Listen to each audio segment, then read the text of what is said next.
Welcome back to the podcast. We're going to get it going. Just want to remind everybody to subscribe at the end. Whatever. How are you doing? Yeah, good, thank you. If you just want to kind of introduce yourself, tell us a little bit about you. I'm Alice. I'm from the UK. I live in London. I studied psychology at undergrad, so my bachelor's degree is in psychology. And then most recently, I've just finished a master's degree in sport and exercise psychology. And then I'm planning on starting my training as a sport and exercise psychologist very soon. So that's exciting. Yeah. I'm also just about to qualify as a PT as well. So I'm hoping to do that kind of alongside the sport and exercise psychology stuff. And then in terms of kind of fitness and exercise, my main form of exercise is weightlifting. I don't compete or anything. I do it like just as a hobby, just for fun, just to try and reach my own personal goals that I kind of set for myself. And I've been doing that for about 2 years now. It's cool that, you're coming from a psychological standpoint, I think that's a big part of health and fitness is getting in the mindset. Mindset is such a massive part of it as well. And I think a lot of people kind of forget that actually the psychology side of it is such a big part of it. And the thing with sports psychology as well, it's a very performance-based psychology. So you can relate that to anything where you need to improve your performance. So it's very transferable to kind of occupational psychology. So working with businesses as well. How did you get into fitness? I was very sporty growing up, so I was kind of always doing something active pretty much since I could walk. So when I was 3 years old, my mum started taking me to gymnastics classes, and then I did a bit of dance and a lot of swimming too. So that was kind of up until near the end of secondary school. And then I got my first gym membership when I was in my second year of university. So I'd had a couple of years off, not really doing anything. I think I just kind of felt I needed to be doing something active. So that was 7 years ago. But all I kind of did back then was go on the cross trainer for half an hour, then go and stand on that stupid vibration plate thing, thinking it would get me like super well-defined muscles just by standing there for 10 minutes. Back then I just had no idea that girls could do heavy weightlifting. And I think back then it wasn't as popular for girls to do it either, but now obviously it is like a massive thing, which is great that more and more girls are getting into it. So I got into weightlifting about 2 years ago, and that's when I got really quite consistent with exercise, because up until that point I was very irregular with it. Like I'd train for a few months and give up for a few months, and that cycle would repeat and repeat. So initially I started doing weightlifting because I wanted to build up as much muscle as possible in my legs because of a medical condition I was diagnosed with, where basically the lymphatics in my legs can be a bit sluggish. So if I have kind of bigger, stronger muscles, it helps to pump that lymph fluid out. So that was kind of my main motivation, getting consistent with it 2 years ago. But now it's just my life. Like it's just my lifestyle. I don't even have to think twice about going to the gym and training. Like I just do it out of habit now, if that makes sense. Yeah, totally. I think when you've lived a very sedentary life and you haven't really done any exercise, and then say you've been diagnosed with coronary heart disease or diabetes or something, and your doctor's telling you have to do exercise, you have to do this, you have to do that, but where you've never done it up until that point, it is very, very difficult to get into because it's not where you're used to. You don't know what you're doing. But I think where, like, if you have had kind of an active background where you've done a lot of sports growing up as a child, it is a lot easier to kind of carry that over into adulthood. What really got you interested in the psychology side of things? To be honest, I just find it really interesting, which is why I did the master's degree. Like I was saying earlier, I think a lot of people forget how important the psychological side of sport is for performance. We'll get onto exercise in a bit, but sport and exercise psychology are very, very different.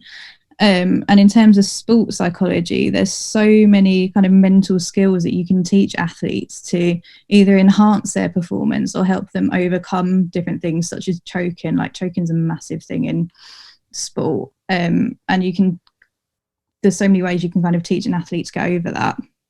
But it also goes a lot deeper than that as well. So mental health issues are also very prevalent within the sporting world. And that's obviously really going to affect their performance, and something that they need a psychologist there to help them with. And I just find it so interesting how you as a psychologist could have so much impact on an athlete's performance. And then the exercise psychology side of it, I love, because your mindset has such a massive part to play in everything, from how well you perform at the gym, how well you're eating, how well you're progressing to your goals. And there's also like a darker side to it as well, with disordered eating and tendencies towards exercising compulsively, and then having like full-on eating disorders and exercise dependence, which, like, all of these things just all come down to your psychological state. And then obviously these are issues that are kind of apparent within sports that athletes can experience too. But I just find it so interesting how your mindset and your psychological state can affect your performance and everything that you're doing to do with exercise, like, so much.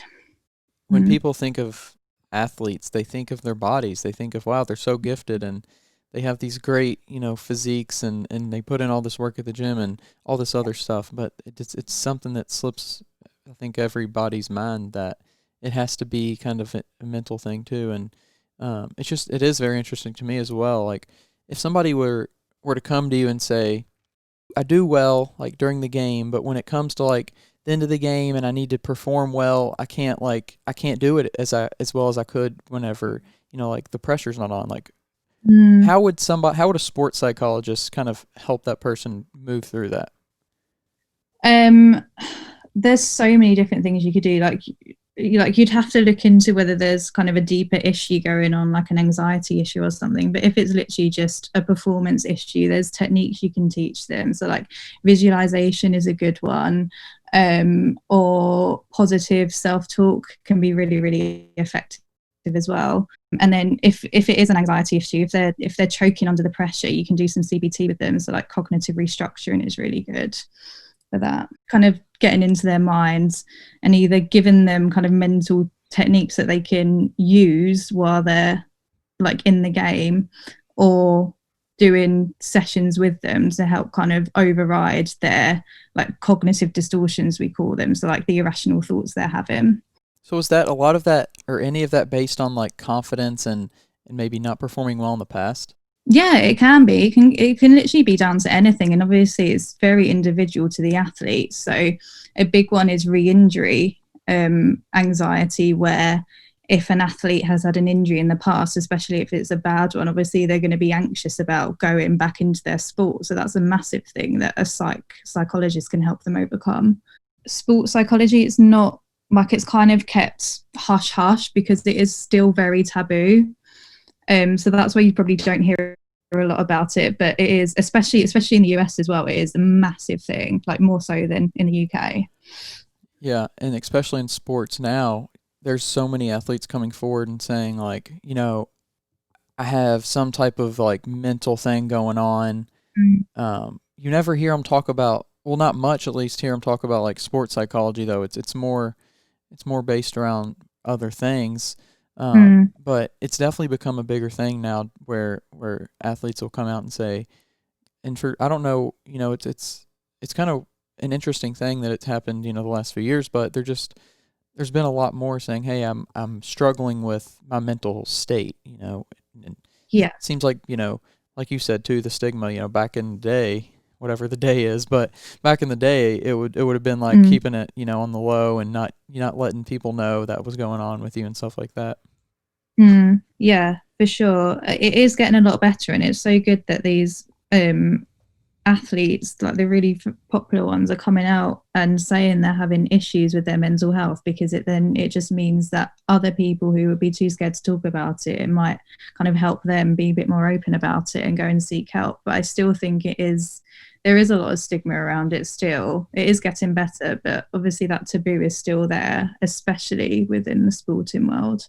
It's just like kind of getting help in any area of your life. If you feel like you need some sort of therapy to help you get somewhere, then I guess it's kind of the same as that. Like, a big part of it is helping people make change. So maybe somebody who, like I was saying earlier, who's just been diagnosed with diabetes and they need to exercise more, but they don't know how to, and they don't want to, and they have no desire to. Like a psychologist could come in and like help push them and give them the right mindset to start doing that exercise, if that makes sense. I think once we can develop and understand within our own heads, like this is kind of under a better understanding, like this is why I need to do it, like, you know, having that motivation, I think, and finding your why, I think is so important. And I think anybody can go out and physically do anything, but whether they stay consistent, whether they like enjoy it and stuff like that, I think that's a whole nother ballgame. Yeah, exactly. It really is. And it's all about your mindset. If you're telling yourself you can't, then well, there's a good chance that you won't. And that's where the psychology comes in, because then a psychologist can help you rewire your thought processes to, I can do this and I'm going to do this. If you had a main goal, what do you want to achieve when you go into that and start doing that? In terms of kind of how I want to help people with it. Yes. I think that, as I kind of touched on before, I think psychology is obviously such a massive part of exercising, and I'm just about to start my PT business. I can't remember if I said, I'm just about to qualify next week, and then I'm going to start doing that. And I think that psychology is such a massive part of PTing, which I'm sure as a PT yourself you are aware of. Right. And there's just so many techniques and models that can be applied when working with clients, for like a whole host of different reasons, like to help them reach their goals, get them more motivated, get them to push themselves more, help them with anxiety around injury or re-injury, dealing with disordered eating and exercise dependence. And some of these issues, like if you, like for example, if you're worried your client had an eating disorder, you would have to refer them on. That's not something you as a PT, or not just you, anyone as any PT could help them with. But I feel like personally having that capability to deal with those sorts of things myself instead of having to refer them on would be really good, because that rapport has already been built and there's already a relationship there. And I feel like I'd be in a really good position to help them, rather than passing them over to somebody completely new who they don't kind of yet have that relationship with. I don't know, I just feel like PT and psychology just go hand in hand. And as a PT, I think it's good to at least have a basic knowledge of some psychological methods you can use to really help give the client the best service possible and the best chance of not only reaching their goals, but sustaining their exercise and their like healthier lifestyle long term. And that's kind of what I'm hoping to kind of help people with in that sense. I think it's really important. So for example, one of my lecturers, he's an exercise psychologist, and he's also a PT. And what he does is he does a lot of workshops with PTs to teach them like lots of different psychological techniques that they can use and implement with their clients, which I think is a really great idea. Because like you said, it's something that it's not thought about that much and taken into consideration. If more people understood how people think and how they can better interact based on, you know, how they think that, you know, they're handling whatever information they're giving them, you know, I think more people could be effective in basically, you know, everything. Yeah, for sure. And that's where kind of occupational and educational psychology come into it as well. So, but yeah, you're right. It can be applied to literally anything where a human is involved. Right. It can be applied to. Evidence-based stuff is very important to you. Why do you say that? Why do you think that? This is my favorite thing to talk about at the moment, so I'm probably gonna go on a bit about this. Just basically because there's just so much rubbish out there. Like honestly, the amount of absolute crap that I see people posting on Instagram is just insane. And look, I'm not claiming to be an expert or anything. I'm far from it, but I try my best to do my research and only share information that I deem to have like credible evidence supporting it. Like the issue with just sharing anything you find without first kind of investigating and finding out whether there's actually any reliable evidence to back it up is that people would just read it and believe it. Firstly, because hardly anyone bothers to actually look into the information they are reading is actually true. And secondly, because like we have a few cognitive biases that we have to be so conscious of, because they make it so easy for us to fall victim to believe in completely false information. So I don't know whether you've heard of this one, but confirmation bias is a big one, where we tend to favour information that confirms what we already believe, regardless of whether it's actually true or not. Right. Yeah, that's a big problem, not just in that, but in everything. Yeah, for sure, definitely. And yeah, just this spreading of false information and the lack of questioning it and actively kind of investigating whether it's actually true or not is just the reason why there's just so many like nonsensical claims and useless information and sometimes dangerous advice in the fitness world. And yeah, like you said, it's not just in the fitness world. This is exactly the reason why so many people think that like vaccines are going to kill us all, and like so many people think the bloody earth is flat. Right, right. Oh There's god. actually a really good documentary on Netflix that's just come out called The Social Dilemma. It's really good. I would definitely recommend watching it. It just talks about how kind of social media has kind of exacerbated the problem with spreading like false claims and people believe in it. But yeah, basically, I encourage everyone to just not believe things that they read on social media, even if it's coming from a big influencer or someone who you think is very knowledgeable about fitness, because like, guess what? These people can be wrong too. And a lot of the time they probably are. Right. I always encourage people to DM anyone who has put out information just to ask to see their sources, do your own research on it so you can make your own informed decisions. Also, just one last thing, I would highly recommend that everyone read a book called The Irrational Ape. It came out this year. It's very, very good. It's not a difficult read at all, but it gives such a good insight into why critical thinking is so important and how you can implement it in your everyday life to kind of safeguard you from believing a load of crap, basically. I think supplements are a big one because there's just so many supplements out there that either don't do anything or can be detrimental to you. And you've got so many of these big influencers advocating them, like the weight loss teas. Like they don't do anything. They don't help. If they do, it's quick weight loss, and you just put it all back on anyway. Right. Like it just annoys me so much. Yeah. What motivates you now to exercise and live a healthier lifestyle? Loads of reasons, to be honest. I mean, I would be lying if a big part of it wasn't due to aesthetic reasons, and I don't think it's a bad thing to exercise for aesthetic reasons, as long as it's not coming from an unhealthy place. And then to keep my medical condition under control, it gives me focus in my life, adds routine to my day-to-day life, and I enjoy it. And the more I exercise, the more I can eat, which is probably the best one. I think you have to find something you enjoy because you want it to be a lifestyle change. You want to be keeping fit and active for as long as you can. And if you don't enjoy it, you're just not going to. So it's so important. You need to actually be enjoying what you're doing. Going for a long walk is so good as well. I've been doing that a lot recently. I just find it so therapeutic. And walking, if you do a long walk, that's such good exercise. I think gets your steps up. You talked about the condition you had in your legs with the lymph nodes. Have you faced any other struggles, whether that be physical or mental, along kind of your fitness journey? I haven't had any major struggles, but I think my main struggle would be when I used to get really obsessive over calorie counting and then under eating and over exercising, which I think is a really common problem for a lot of people. So I would tend to undereat in the week and then just binge on the weekends. I haven't done that for a long while now. And I think a big kind of part of that is the fact that I don't calorie count anymore. I can't even remember the last time I counted my calories.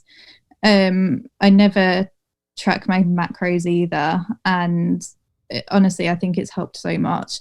So I do the whole intuitive eating thing. So I eat when I'm hungry, I stop when I'm not hungry. I try and eat a lot of healthy fats, so a lot of nut butter because I love nut butter. Nuts and avocados are a firm favorite, and a lot of protein, and they kind of keep me really satiated throughout the day, so I never have the urge to kind of binge anymore. A lot of the time I don't even crave junk food anymore, which I used to constantly crave like crazy, and I guess that's a symptom of the under eating and over exercising. Yeah, I just think when you actually fuel your body correctly and you're giving it everything it needs to function properly, and then not restricting foods, so if you fancy like a chocolate bar or whatever, you just let yourself have it, most of those cravings just disappear. Like I used to feel like food controlled me so much, but I don't feel like that anymore. I think getting really obsessive over it can almost create fear around certain foods. Like if you're restricting, it can literally create anxiety around certain foods, which obviously isn't good because you don't want to feel. I mean, it's the start of an eating disorder. There's disordered eating behaviors there, and it's just not healthy at all. I think the motivation almost has to be to the level of health instead of just the look part of it, you know? Yeah, I completely agree. And I sometimes think if you're just doing it for aesthetics, that's never going to be a good enough motivation to keep you doing it long term. It has to be like an intrinsic motivation, so you're benefiting emotionally from it. I think social media has not helped with that at all, because a lot of the time those idealized body types that everyone strives for, they're not realistic. Not for the average person, they're not realistic, especially when it's like an airbrushed image on Instagram. Right. Like you're never gonna achieve that, and that's where the problem lies. What do you think one of the better aspects of social media is? Even though there's a lot of bad information on there, there is a lot of good information, and it can help to motivate people to kind of get into fitness and exercise. And I think it is kind of, social media is going a different way in terms of like the fakeness of it, because I don't know if you've seen, there's a lot of Instagram versus reality pictures go, that's a massive trend at the moment, and I think that's a good thing, especially in the fitness world, because it just lets people see that actually that is fake and unattainable, but this is real, and this is it. Like it's okay to have cellulite, it's okay to have belly rolls, it's okay to bloat, and this is normal. Even if you are working out six days a week, it's normal to have these attributes because we all have them. And I think that's something good that's kind of come out of social media in recent times. It's very easy to portray yourself as something that you're not on social media, especially when you're only showing like a snapshot of your life. Fitness on social media is the support that people get from, people all around the world that they don't even know or never met. That's Yeah. really cool that somebody in Australia is supporting somebody from Norway. It's like those people will never probably even meet. That's going to push maybe push that person to keep going and dig a little deeper and continue on that healthy lifestyle.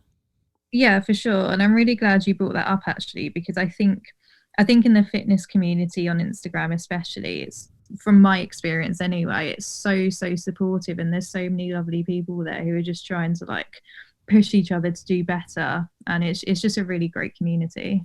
So, do you have any advice, maybe from a psychological standpoint or maybe a personal standpoint, whichever one you kind of are feeling right now, for people out there who may be struggling with their fitness journey?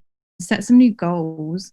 Goal setting is a massive thing in sport and exercise psychology, because it's very, very effective. And I know obviously it's a big thing for when you're working with your clients in like a personal training setting as well, but it can really, really help you to stay consistent and maybe help break out of a plateau if you just need like some sort of direction to go in, if you do them properly, because you need to do your goals properly, otherwise they're not going to be that effective. But yeah, if you have daily, weekly ones, that could help you to stay on track, write everything down, plan out all your workouts. Yeah. Yeah, I think that's a good piece of advice there. Goal can definitely be something, especially those short-term goals can be something Mm. to push, and then when you achieve something like that, I think an achievement is a really good thing to keep people going. Mm. Because Yeah. it's hard to say when I lose this amount of weight, I'm gonna be happy. I think creating a goal around, I want my goal to be I'm gonna work out every day this week. I mean, or not necessarily, but something that you can actually control. I wanna make sure I eat a good meal for every day of the week, or something that you can actually control, and sometimes you can't control whether, you may gain or lose a pound or here and there, something like that.